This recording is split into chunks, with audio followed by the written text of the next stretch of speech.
Mag-walking talaga sana ako. Pagdating ko doon, nag-drizzle na naman yung ulan. Sabi ko, ligtas na ako. So hiding from us today. Not even a baboon yet.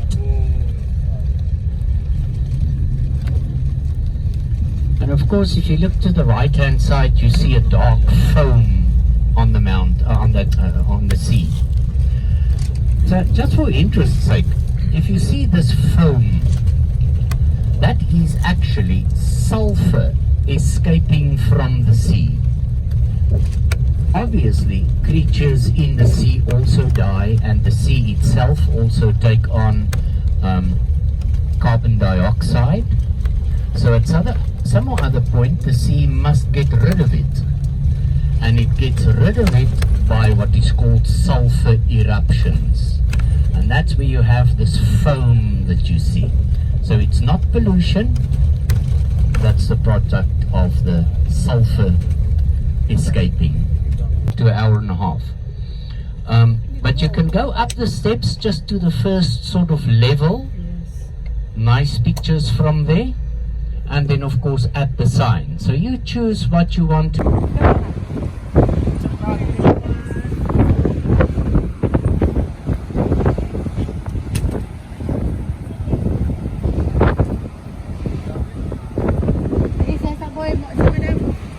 Picture boy, alis ka. Harap ka na dito, ano ba ginagawa mo dyan?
Cold.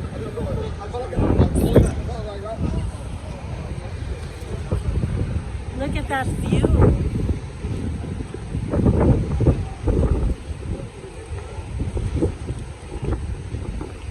Kawawa naman ako, wala pa akong 0.5. Manifesting magka 0.5.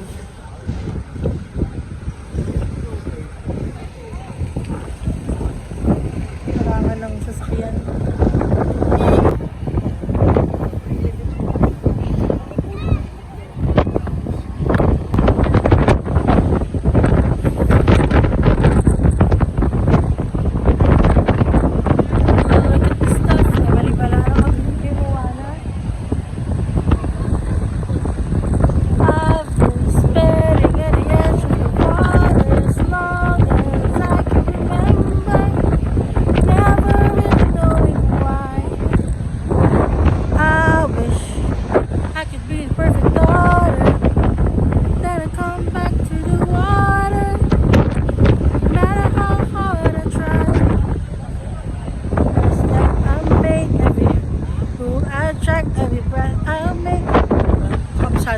Every road leads back to the place I go. I cannot know where I long to be. See the lights, see the sky, the sun. Basta yun. Wana. Ay, ang laki ng wave.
Laban naman yung kay mama. Hindi ko alam kung ano yung post niya. So, makat sila doon. Wala sila. Masaya na ako. Sana ganito yung tema sa Pilipinas. May sikat ng araw. Pero ang lamig.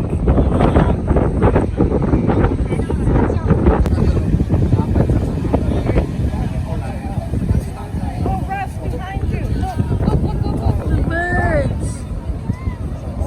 Okay, yan yan. Ikaw rin. Oh, baby, go again. So start ko na yung video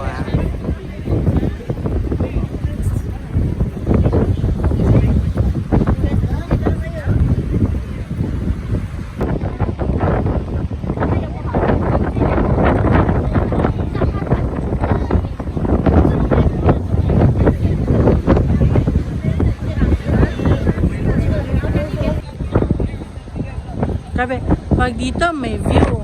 Diyan may view pa rin. Dito may view pa rin. Dito may view pa rin. Dito may view pa rin. 360 ang view. Alam mo talaga, I didn't expect na magagandahan ako sa South Africa. I didn't expect na sobrang maganda pala dito sa South Africa. Tapos, namumroblema pa ako kasi baka hindi ko magustuhan yung food nila. But so far, lahat ng mga kinainan namin, may mga nagustuhan talaga akong food.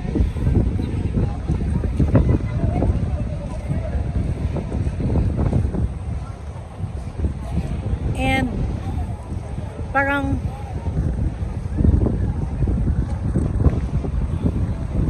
you have to go here talaga para ma-appreciate mo yung lugar. Para sa Pilipinas, di ba? Parang kilala tayo as grabe yung traffic.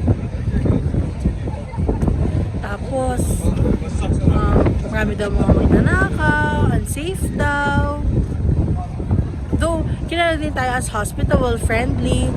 We know how to speak English to communicate with foreigners. Kahit barok pa yan, nakakapag-English tayo para naiintindihan tayo ng mga foreigners sa atin. But, as Eliza Luna, my sister said pala, sabi niya, the good outweighs the bad. So, feeling ko ganun din yung South Africa. Na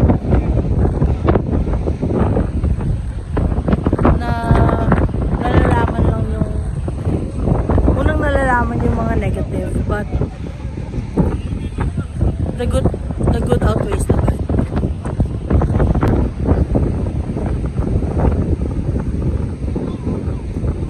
May mga bato-bato yung baba. Kita mo?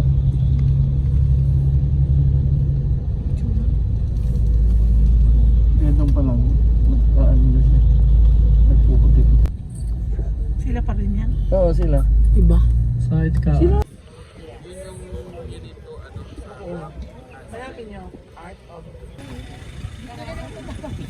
Siyempre, hindi ako aakyat dyan. Dahil kalaban kong hagdan.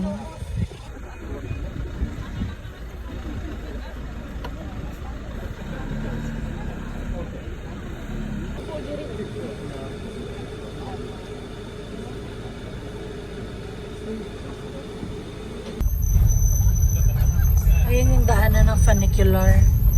Ayan, okay. Parang tren na pataas.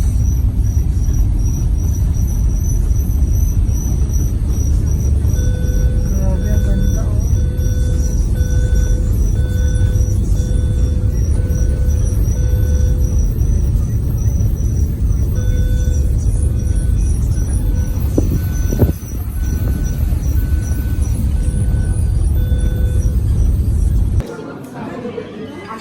Alat.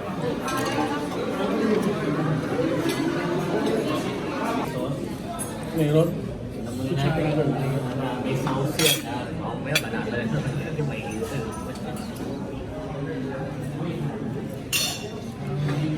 Stay. kanina nakagano. Ano ba? Ano ba? May food. Ay, kunin siya.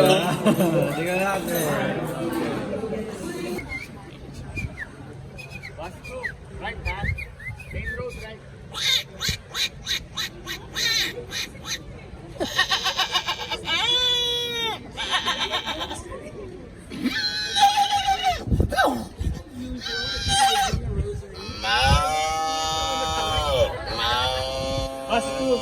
Main road, right? Bigyan. Thank you. Bigyan mo sa mga loob. One dog.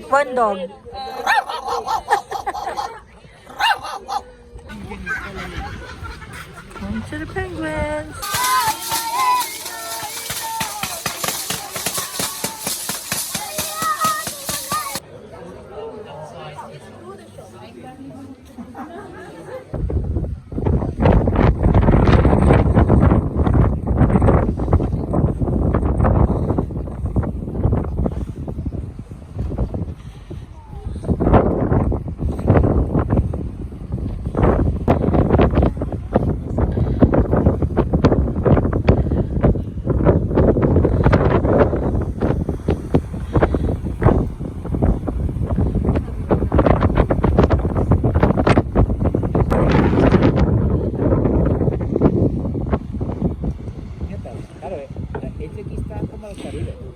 Finally, we saw penguins. Hi, when will I meet my penguin?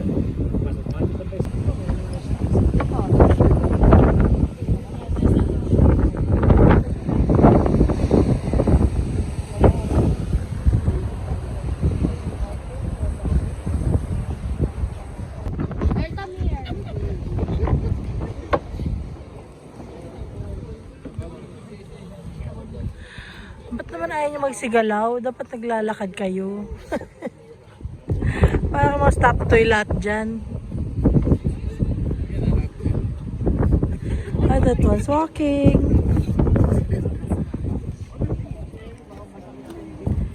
Parang maghahanap ka ng gumagalaw.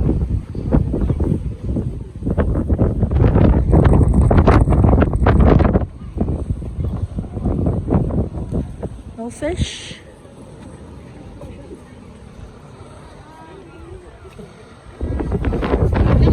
Ang ginagawa ng dalawa.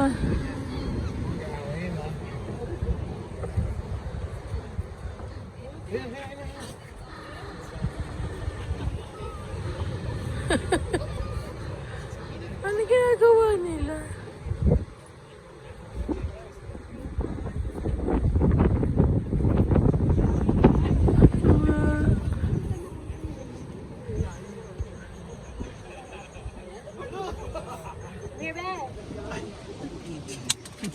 May OOTD dito. Baliktad mo. Oo. Bukas.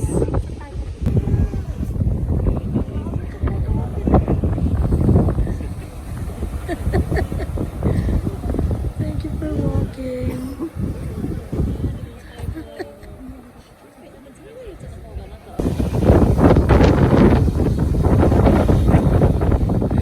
Wiggle, wiggle, wiggle. Da-da-da-da-da.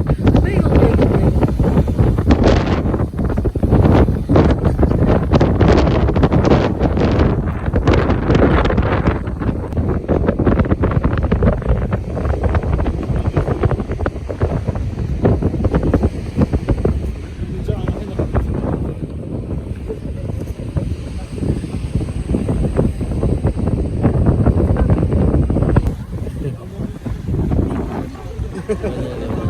Excuse ka na. Cute!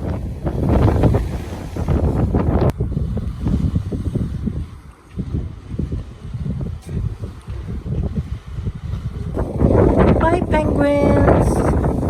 So next time na makakakita ko ng penguin, nakita ko na yung penguin. Manifesting. Bye!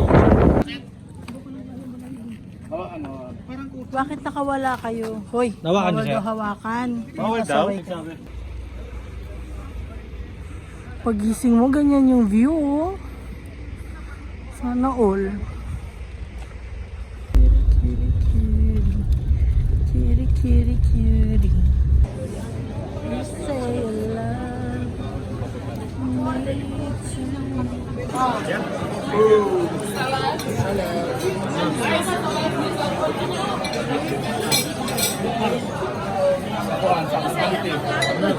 Ninety-nine, di ba Oh, God.